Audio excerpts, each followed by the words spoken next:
All right. Um, I am interviewing, with their permission and the library asking me to, I'm interviewing Wayne and Lelah Clapp, who live out near Clarksville. And it is my pleasure to interview them this afternoon. It's such a beautiful afternoon, and we are having fun visiting as well as this interview. So my first question to them is, Wayne, when and where were you born? 2 miles south of BB Crossroads, 1924, the 25th day of February. So that makes me going to be 77 one of these days. And Dr. Cummins stayed 2 days to get me here. Well, And you're pretty important then. that's right. And my grandmother said there wasn't no doubt in her mind my neck wouldn't be broke. Because they had the forceps on me. Uh-huh. And I had forceps marks on the back of my head and under my chin for 6 months. So that's where I come into this world, the BB Crossroads, and where you turn north there. And that's the BB Crossroads right down there. I knew that was Yeah. you. And Lelah, where were you? I was born 2 miles north of Urbana, Illinois. And there's a story about when I was born, too. My dad was like 3 o'clock in the morning, and my dad had to get up, of course, to go get the doctor. And when he got up and went out, the horses were out. So then he went back in to get my aunt that was staying there. And when they came out, though, he stumbled over the little wagon my brother and sister had left out, but they finally got the horses in. They went to get the doctor, but I got there before the doctor did. And that was 3 o'clock in the morning on July the 12th, 1929. So your birthday's in July and his is in February. You're soon going to be celebrating, aren't you? Yeah. And this July 24th will be our 50th wedding anniversary. Is that right? You know, it's not going to be too long till we have our 60th. Yeah. Mom, why don't you move up here? She's got an awfully soft voice, I know. When and where were you married, either one of you, man? Church, Clarksville, the Baptist Church, Clarksville. And still going to church Yes. there? I've That's- went there all my that's life, and a little bit interesting. before. And in what year? When I was married, Uh-huh. 2051, June the 24th.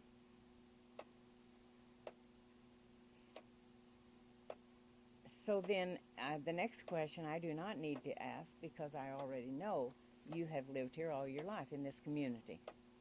Half a mile south of the BB Crossroads, and up here, in 2 miles of where we're at now. And this is my grandfather Clapp's place, and Dad lived here, and then in 55, I guess we moved up here, didn't we, Mom? No, 59. In 1959, we moved here from the BB Crossroads. Right. And you moved down here in 51 then when you were married. No. When I was 5 years old is when my parents moved down here. And we lived about 3 miles from here. From here. And it's across from the Shiloh Church. Shiloh Church is gone now, but the Shiloh Cemetery is I know still where there. that is. It's on the Bluegrass Road. Did you have brothers and sisters? Yes. There are 9 of us all together, 6 girls and 3 boys. Your brother runs the insurance there in Yes, town. that's my Somebody oldest told me brother. that was your brother. How about you? Do you have brothers and sisters? An only child. He was important, That's wasn't right. When I got here, they didn't want to try for no more. he? Well, that's wonderful. But he missed out on something, didn't he, by not having brothers and sisters? You miss out on Yeah. Yes, Right. you do. Okay, I can tell you a little bit about my family when we're through. Go ahead. Could I go back and correct when he said we moved up here in 1959? Sure. Here, from down the crossroads. No, no. See, Angie would have only been 5 years old, or 4 years old. It was about 1989, Okay, all right, I got it. somewhere in there. All right. And what was your neighborhood like at that time? About the same as it is now, or? No, there's about 3 houses gone that from here to the BB Crossroads. That's a span of 2 miles. And now it's the same right in here for a mile, half a mile.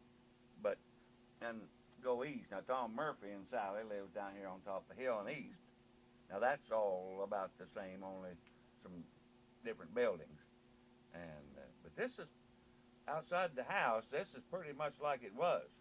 That Grandpa Clapp had that barn built, and the old corn crib out there. Now my dad was very sentimental, and he didn't want things changed too much. So that's, and Sounds like my dad. He was me and Dad got along pretty good. And one of the neighbors commented one time he didn't know how that me and my dad got along as so good. And him and his dad didn't get along very well. I said, well, I guess I thought Dad had experienced it, went through it, and so experienced a pretty good teacher. And but no. And then when you get to the BB Crossroads and go start towards town, my land, it's just, Lord, there was mud holes down here that you couldn't get through in 1951 between the BB Crossroads and Clarksville. You had to go in a tractor and a wagon and stuff like that. So this was a dirt road then at that time? Gravel road. Oh, yeah. They used to go through when it would freeze. Yeah. Right down the road here, half a mile, is a strip where they corduroyed. But cut poles and put them across the road. And then I can remember people coming up from the south at the BB Crossroads down here and going to Clarksville to get groceries, and they heard them talking over the telephone, and they would say, well, we'll take 2 teams and sleds and some scoop shovels. If we get stuck, we can scoop out. And about half a mile east of the crossroads down here, they run into that situation. They had to scoop my path out. I bet that was a party line telephone too. Oh, Wasn't it? yes, Clarksville. Clarksville party line telephone. Another difference besides the roads was our schools, because we walked to school and we went to a one-room school. And I lived the next road over, so I went to West Liberty. He lived down here at the crossroads, and he went to East Liberty. But they were both one-room schoolhouses. It was strange at that time how they had the line, wasn't it? Yeah. Because there was a railroad track. All my friends and cousins lived on one side of the railroad track. I lived on the other, and I was the only one that had to go to another school. They got to go to the one I wanted to go to. But that was right. They had their line set, and they stuck to their guns on it too. And then before you got to Clarksville, by half a mile or better, there was another school district line, and you went to Clarksville. And then about a half a mile south of this Westfield Marshall Blacktop, there was another line, and you went to Green Moss. There's a crossroads down there. So Green Moss was south. Yeah. Of, Yeah, there's this Green Moss church down here. Building's still there in the graveyard, and then the school was on further down. It was on down south where Helen Schwartz used to live. I think Helen taught there her first year when her and Elmer were married, and that was back a long time ago. Well, I'm sure you people are such nice people, and I'm sure you had some very nice neighbors. Nice people always have nice neighbors. Did you have anybody really, really special to you? One of your neighbors that was really special to you? No, we did. We neighbored with the Glenn Thompson family, and I still hear from their daughter that was close to my age. She lives in Gainesville, Georgia, and every year at Christmas time we still send back and forth Oh, that's nice. letters. How about you? Did you have go ahead. I don't want to Well, I interrupt. was going to say then, we used to have neighborhood get-togethers. I mean, the whole neighborhood. Somebody would have it at their house, and we'd all go in, and we'd have chili or something like that, or in the summer, homemade ice cream. And I mean, they weren't big houses, but everybody went. Did everybody contribute to what they were fixing to eat? Yes. That's Somebody what would bring something, and I kind of miss that. This neighborhood I closeness love that. we We used did to that have too. we don't now. And what was your favorite neighbor? somebody I know you had lots of good neighbors, but somebody that was really your favorite. Well, I grew up down at the crossroads, down at the BB Crossroads, and George Murphy's folks lived right across the road from us. There was another house down there, and I was kind of ornery when I was little, and Surely I would run off and go over to their house, just across the road, you see, and then later on in life, why they moved down about Pleasant Grove School southeast of Clarksville. That's where Harry and Mabel lived, George's folks. And then later on, they come back out here where George and Jean lives today, right there by Stein Seed. And that's their son's seed house. And me and George always kind of run together. Not really, but we did. And because he went to high school and I never. When I got out of 8th grade at lived at the BB Crossroads, Dad asked me if I wanted to go to high school. And I didn't particularly think too much of school at that time. And he said, and I had to go to Clarksville to get a ride to Marshall High School. And he said, now if you want to go, I'll try to get you over there in the morning and get you home at night. And he said, if you don't, why, it's up to you. And he said, if you don't, why, maybe we can save that 100 and make 100. In 1939, he figured it cost $100 to send the kid 9 months to high school. Well, I chose not to go, and if I'd ever got hurt, I would have been up the creek, you see, because I couldn't have got a job without a high school education. But I've jumped over the clods ever since. I've farmed all my life, and we've got a little terra firma and a place to live and a roof over our head, and we don't owe anybody. I owe one insurance company a bill the 1st of February, but then that's just the way the cookie crumbled. And it sounds familiar to my husband. I can tell you a little bit about him later. Yeah.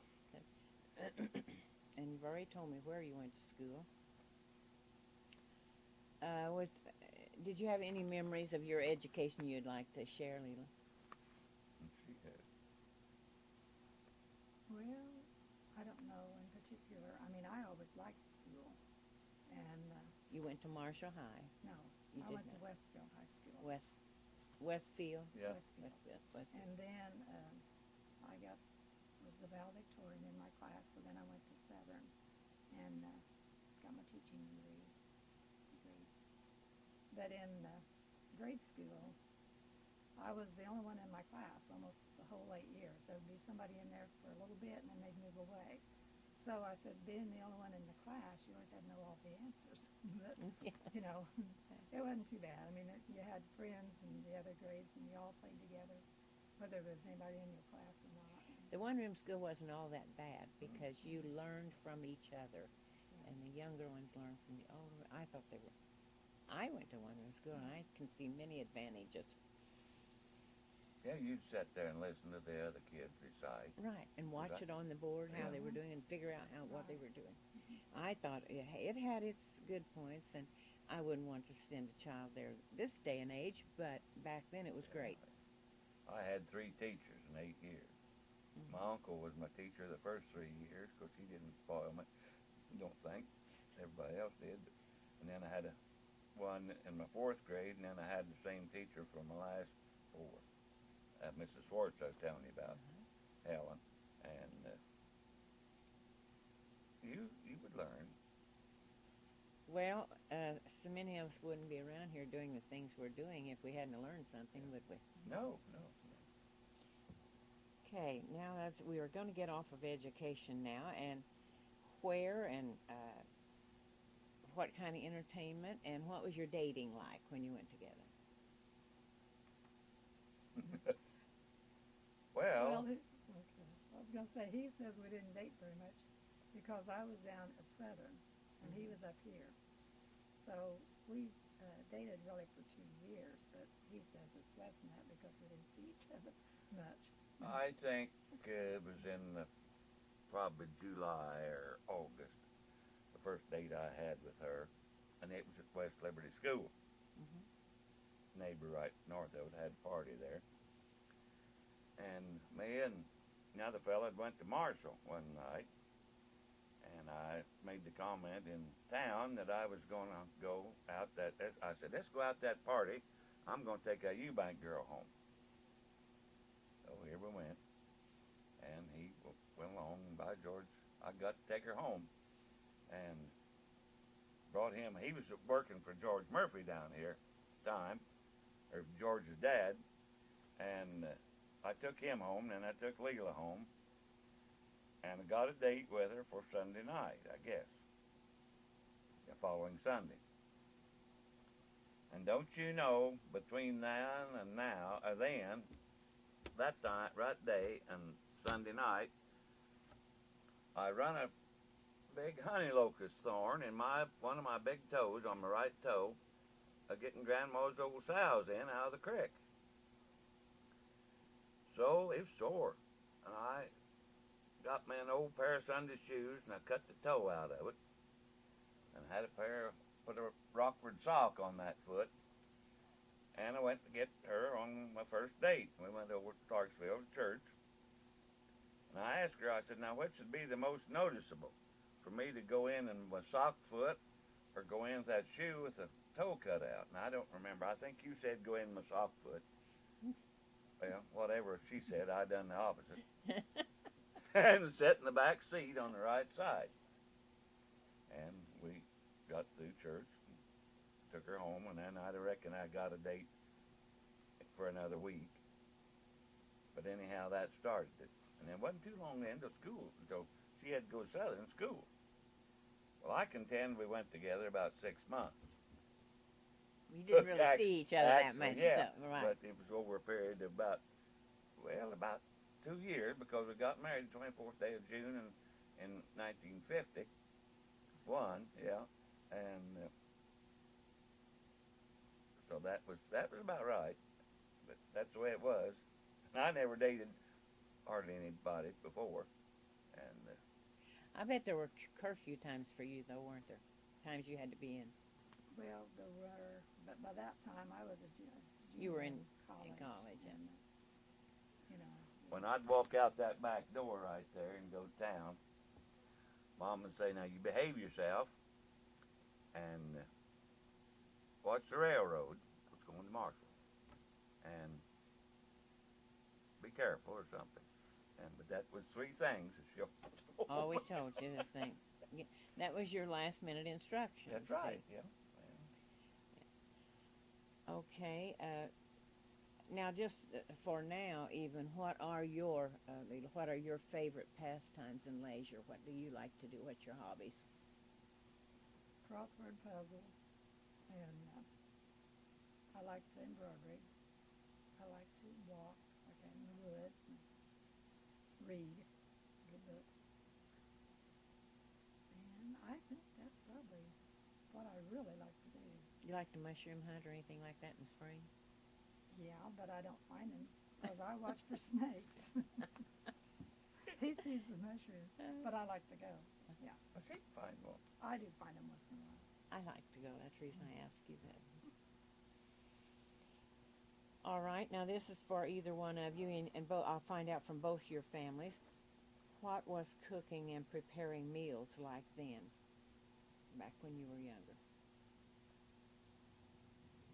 Okay. Go ahead. At home, we didn't have electricity, and we never had electricity until after I had left home, really. I was down in school, with college, when we got Now, this is down at Carbondale, isn't it? Right. Southern. So 49 is when we got our electricity. So at home, when I was at home as a child. So, and with a family of 11, we did a lot of gardening, we did a lot of berry picking, we did a lot of collecting nuts and like this, and we didn't buy much of anything, only staples, and that was always at Clarksville store. Now we had cows, we had to milk night and morning, we had pigs, we had chickens. So we cooked and did everything from scratch, and but we children had to help weed, help hoe, and help milk and do all this. But we made fun out of our work. I mean, we made it fun. same way. Your life sounds so much like mine because we did the same thing. My fixed at that time. I know we couldn't just go out to the store and every little whip stitch and get whatever we wanted for dinner. You cooked what you had on hand. Can you think of a favorite that you loved when you were coming home? You loved to smell that your mother was cooking. Oh, yes. Yeast donuts. I'd come home and she'd have some of those made that come in the door. And she made really delicious ones. And that's one of the favorites. And also she made cinnamon rolls. And sometimes I'd think, now donuts are my favorite. And then she'd have cinnamon rolls, and then I'd think, no, cinnamon rolls is my favorite. So I never could really decide. They were both good, really good.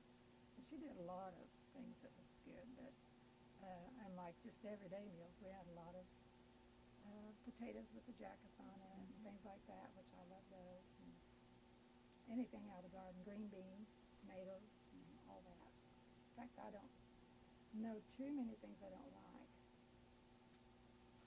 I used to have a recipe for donuts, and I told my granddaughter I would love to make some when the snow was on. I said, I don't have my recipe anymore. I don't know what happened to it. So what about you? What was your favorite food to come home and have your mother cooking? Well, I'd eat about anything up to a point, and I don't know. Mom was an awful good potato fryer, and of course we just lived on gravy and hog meat, and we didn't have any beef because Dad had to raise what few calves we had to sell them to pay the taxes and stuff. He thought, and but we had pork, and Mom made awful good gravy, and she was a good cook at this point, whatever she made, and we didn't have more then than we do now of desserts, but she was a awful good angel food cake baker. And had a reunion here one time. The fellows here said, I wished I had to eat my way home from Terre Haute to that cake like that. Mom would eat. Well, that was kind of a talent to be able to make a good angel food cake. Yes, she was, but she was terribly strict. I mean, she didn't fool with anything very long. She'd get to suit her, but she was a good mother. But yeah, whatever she cooked, and she knowed how to fry chicken. She told Mom one time, said, now when you're frying chicken, that's what you do. You stand there and you fry chicken, and you turn it, and you look at it, and you fondle it. And she's a spitting image of Mom fried chicken. And what were your parents' names? Amble and Grace. Amble and Grace. Clapp. Clapp. Yeah. And this is where Dad was born, raised right over. Well, he wasn't born here. He was born over here, a couple of miles, or half and 3/4 of a mile. But he grew up back there in a log house on west of the creek. And but this was where he talked about Grandpa Clapp. He was pretty stern, but he had three brothers. Dad did. Glenn was one of them, a school teacher. That was Audrey Lycan's dad. And then the younger one, Homer, and they slept upstairs. And he'd come to the stair door in there and open the door and clear his throat. And if he didn't hear some feet hit the ground, floor, right after a bit here, he'd come up the stairs. And Dad said every once in a while he'd have the buggy whip in his hand. He said, now you didn't want to tangle with the tassel on that buggy whip. So when you heard Grandpa start up the stairs, you hit the floor, run. It was time. But So you can't do that now. Right. What were your parents' names? Lloyd and Lelah Eubank. And my dad was born up by Farmer City. My mother was born over in Vigo County, Indiana. So you're named after your mother then? Yes. Yeah, that's where Angie got her name. And what's Angie's name then? Lelah Angela. I didn't know that. I didn't know because that is kind of a rare name. Not too many people have. Yeah, she didn't like it. I always thought it was interesting because Wayne and Lelah, since I married a Wayne. Yeah. So I know then that Lelah, your job career was school teacher and yours was farming. That's right. Mm-hmm. I have that already on record. Now, if I were asking you today, now this can be local, national, or worldwide. Either you can give just a little thought. What historical event stands out in your mind more than anything else that has happened during your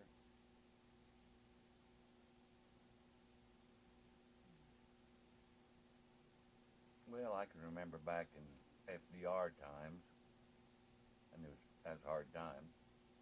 And I can remember when I don't remember what I was doing when President Kennedy got shot, and Lelah was in teaching school down here in North Center, I think, at that time. But I suppose those were two of the high points, because I remember when Roosevelt got in, they closed the banks, you know, and got things stabilized, and then started in again, and that seemed like that's what it took. So that's things proceeded. Some people say, well, not too well, but then it was. Oh, he kind of turned things around. Yeah, you couldn't get a hold of any money.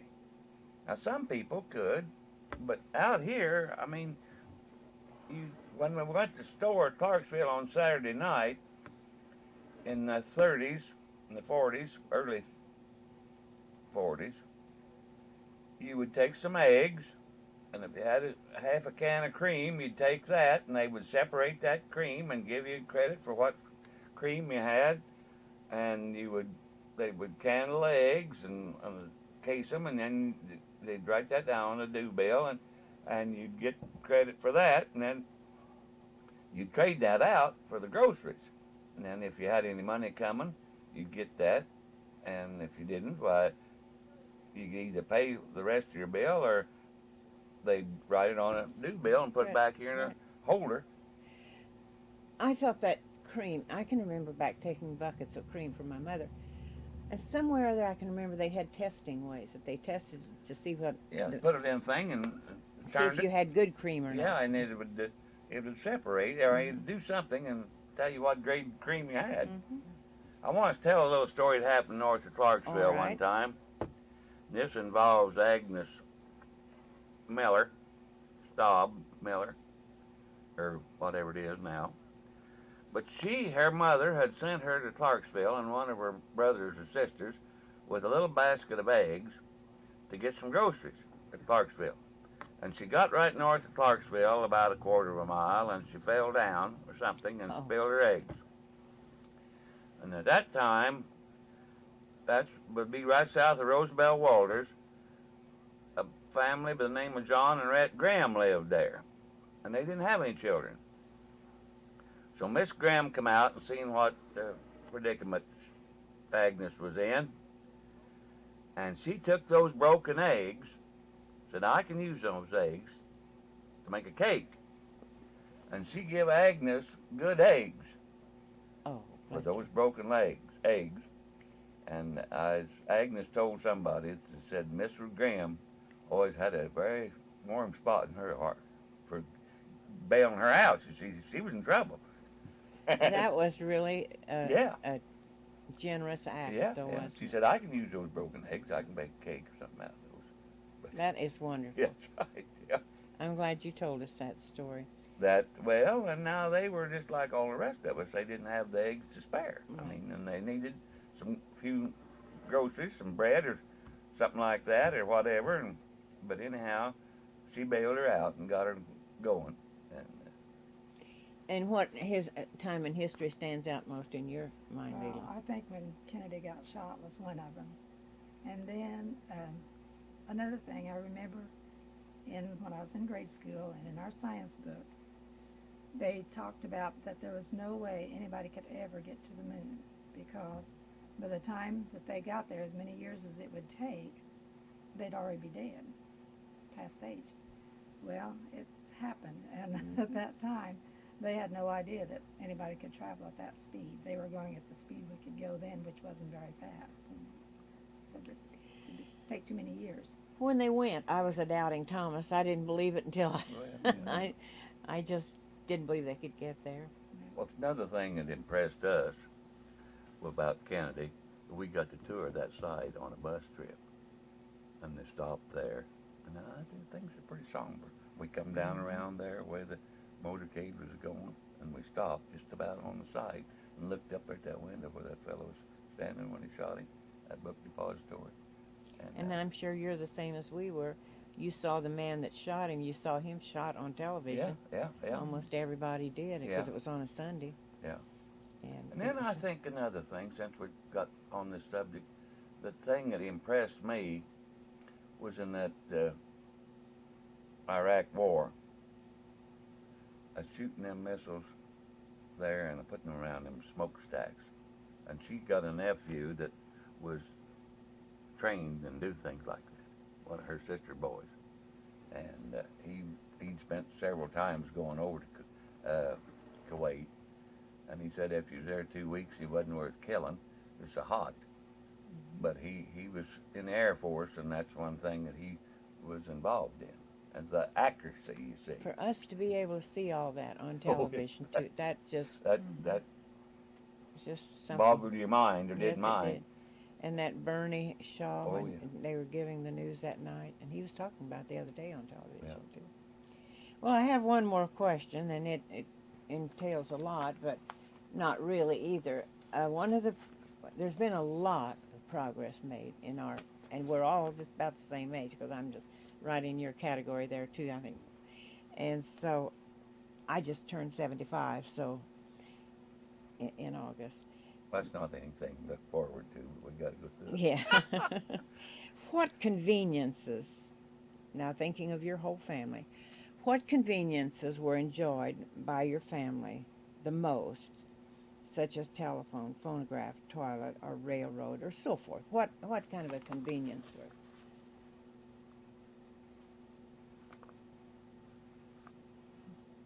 I don't know. I suppose just the fact of having electricity, because I grew up without any electricity at all, and there's so many different things that you can use since electricity's come along. But as far as, I don't know, I enjoy an inside bathroom a lot more than the outhouse. But I don't know if that would, I don't know really what. Well, there's just so many good things, and it's just like if our lights go off for 30 minutes, we're all just kind of frantic. You go around, forget, and turn on a light, and it doesn't come on. Yeah. You know, we're so used to it.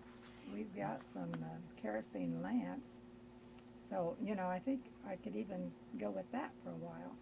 But like if your electricity goes off, there's the freezer, there's your refrigerator.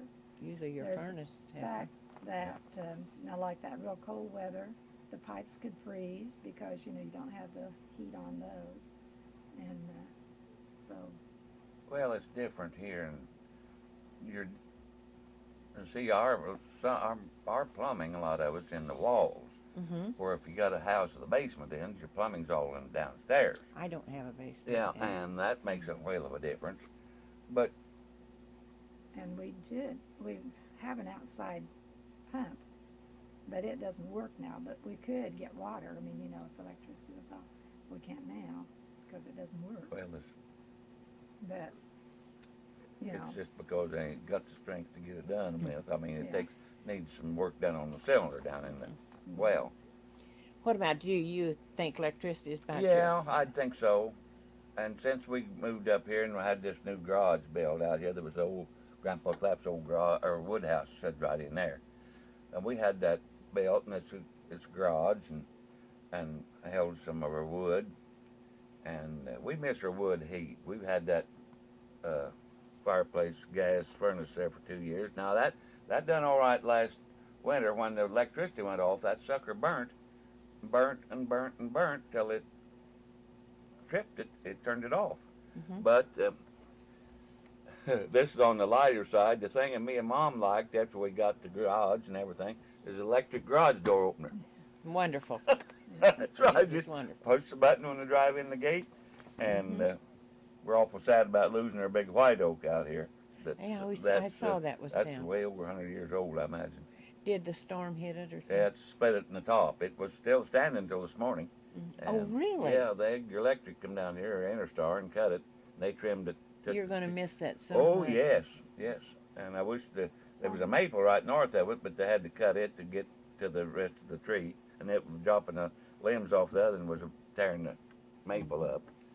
But I was sitting here thinking before you come, and my farming, Dad's wagons are sitting out there under the west end of the shed that he bought new in 1917 at Martinsville, and him and Mom rode home in that and pulled a buggy behind them. Well, I've shucked corn in that. I've hauled grain in it. And we helped, I had the thrashing crew here one time, and I took a wagon and run the grain bed, hauled wheat and stuff in and throwed it in the bins and oats and stuff. But then in the fall, when the corn got ripe, and me and Dad shucked corn in that, and I shucked a little by myself, and but that was quite an experience, especially when it got muddy. Mm-hmm. Oh my, you get five buckle pair of overshoes on, ball band, and get out there and shucking corn in the mud, and the mud about ankle deep, and that tired every muscle in your body. And that's what I was just thinking about that. And that wagon is original. Oh. It's never had anything done to it. Only Just the way you bought it. Wayne D let the double trees get out on the ground down here in the machine shed in Rotten. Well, I was putting it thrashed myself for that. But they had never been broken. They were the original double trees coming that way. And my dad was as proud of that wagon as he could be. He never let that wagon set out of a night in the rain, hardly ever. And it's back in the shed down at the crossroads. But well, it's nice that you still have it, though. yeah, you get in that, you think about that, and then you get in one of these big combines that they harvest the corn and beans with today. It's quite a difference, isn't it? Oh, my land, they go down through there and take 8 to 12 rows, and we took, well, me and Dad would shuck 3 rows, but a normal man would take 2 rows. And yes, that's quite a difference. But there's quite a difference in the amount of money that's... Oh, yes, yes. Well, I want you to know that it's been my pleasure to come. I've always known you, but I've never been to your home, and it's been my pleasure to get to come here and interview you. And you do know now that this will be placed in the library, and if people want to, if they're doing history of the past times, now, this will be there. And, you know, there'll be a lot of interesting things to people that knew you people. Saturday night in Marshall, you would, at 6th and Archer, you would have to walk out in the street to get around the corner. There was so many on Coal Pool Room over here on the southeast corner, and over at Benson's corner, drugstore on the northeast, and Grabenhammer's on the northwest. There would be so many people on the sidewalk that you absolutely couldn't get around. You had to walk out here, off the sidewalk, in the street, and go around. They would just stand there and visit. That was kind of a visiting time on Saturday night to go to town, wasn't it? Because that's a lot of times when people took their eggs and things. Yeah. And then kids would, if they had any money, would go to the show. Right. And, they'd just stand now, there. Millie Frazier, she didn't know exactly the date the theater burned. It had already burned when we moved here. Okay. We moved here in 1960. And we came from southern Indiana and moved to Marshall in 1960. There was no theater when we came here. Yeah. But Ronnie Ellington, my son-in-law, he says he thinks it burned sometime in the 50s when he thinks I think that's right, yeah. It was there when we were dating, because that's what we did on Saturday nights, was went to the movie. Didn't cost very much, did it? But it was No. quite a bit then, but Yeah. it didn't, you could get in for a quarter. And I'm not sure, but it would be during the 50s, it had to be, because I'm not just sure what year it burned. Ronnie worked with you at one of the schools too, and he Martinsville. said he liked you very much, and I told him where I was coming. And The city street committee ought to know this, what is it? But one time, it had to do with the town. They had a goose in a cage about 2.5 feet square, I reckon, and that high. And they set that goose around in front of different businesses during the week, and you guessed how many grains of corn that goose would eat in a given period of time, you know. Now, this had to do with the town of Marshall. And I don't know, I was going to show one night by myself, and I got a ticket over, somehow or other, you got a ticket, And I wrote on how many grains of corn I thought that goose would eat in a week or whatever it was, and dropped it in a box in the theater and went in. When Mom was in town and getting some groceries or something one day, and Dad filled out a ticket. He thought, well, I don't know what I won. Oh, I won the goose in the cage in the finality, in the drawing. And Dad won a bushel, I think bushel basket of groceries from one of the grocery stores there. And so we both You come were out pretty winning good on that. guessers. Now, you really were to guess. I wouldn't have any idea Well, how many. I don't remember what it was, but that was kind of a coincidence. And I think that was the time that Dad he was pretty. He'd fix up when he went to town a little, or dress up more than I more than I do. But he went to town and he wore his everyday shoes. There wasn't no holes in them or anything, but he kind of got him, but he hadn't put on his Sunday shoes to go to town. But I think that's maybe when they got the basket of groceries. Well, They was all staple stuff that you could use, you see. And I just thought about that today. well, that's real nice, so that you shared that story with us. And who would have ever thought of putting a goose up to guess how many grains of corn it would of course, eat? that was back in the 40s. Oh, they right? did a lot of different things for entertainment. And they had handles on that. Somebody like Tom, what's his name, used to work down at the lumber yard, made that. Had handles on and chicken wire around so you could see the goose. It was a nice old goose, one of the gray ones. And you got to bring it home with you. Oh, yes, yes. Probably died here. I don't remember but yeah. Well, that's all the questions they gave me. And I just, again, I can't thank you enough for letting me interview you and be able to put this in the library. And I think it's so nice that they're doing this, getting different people's viewpoint and how they grew up and things. And Down there, go ahead. Down there before Tommy Nicholson lives, there was a strip of road in there in the 50s that you couldn't get through hardly in a car. You'd get stuck and have to go get somebody's tractor pulled out.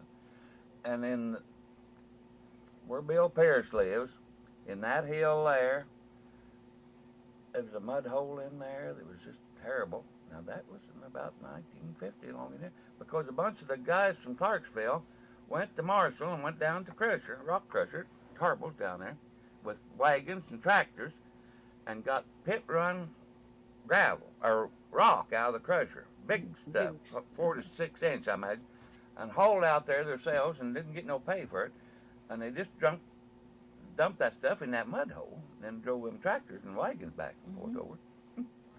And Mr. Tarbell come out there one day when they was doing that, and he said, "Good Lord, boys," said, "if state man catch us, he'd make us dig that out there by hand." Said, "Get that covered up somehow or other." Well, they did, but they got her solid finally. Got that hole. There was a seep in the spring in the hail or something there, but that was a terrible bad winter, 50, but they got it done. Still it's solid today. But that was. There used to be around Pierce's barn. There used to be what they call I can't say this. Colored person hill. And there's a jog there. You went down around where Bill's barn is, one of them, and then come back out the road and went up east there to the cemetery. But so many changes like that. Me and Mom was talking today when we went over to the store for coffee. From the BB Crossroads on in, now they're moving the light poles back out along the road. Well, that was on account of electricity. They had to have them back out in the field away from the electric line, or the old cranking telephone line. Well, now they've got... They're going to put them back out along the road now. Along the road, yeah, okay. That's what they're doing.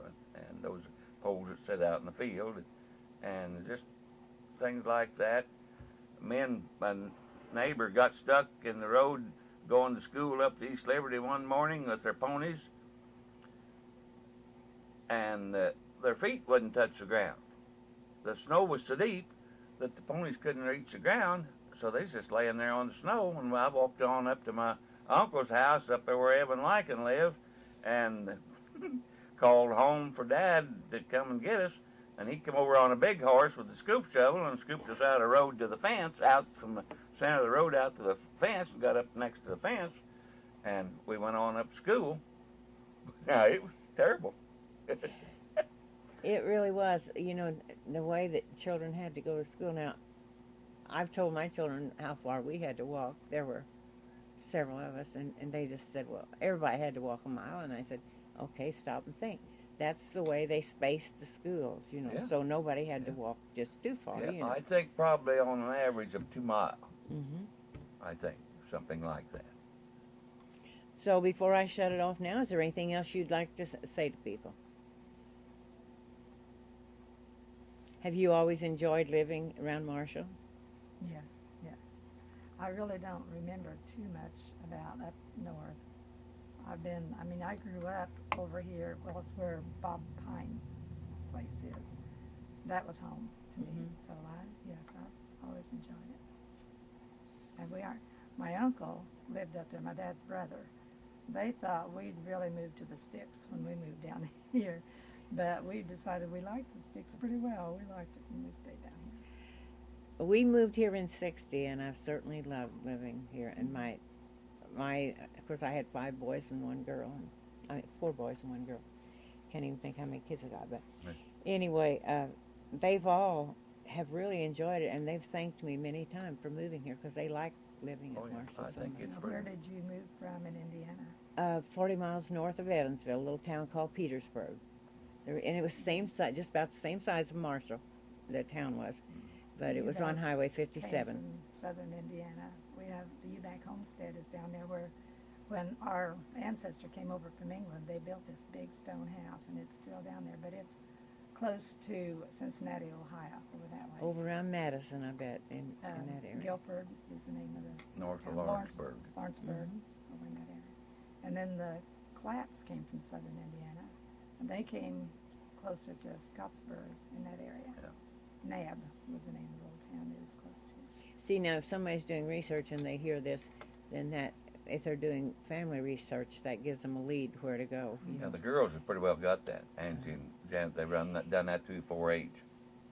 And that's kind of what I want to do. But I'm going to say thank you, and the public library thanks you very much for being interviewed, and you've given us a very good interview. You're welcome.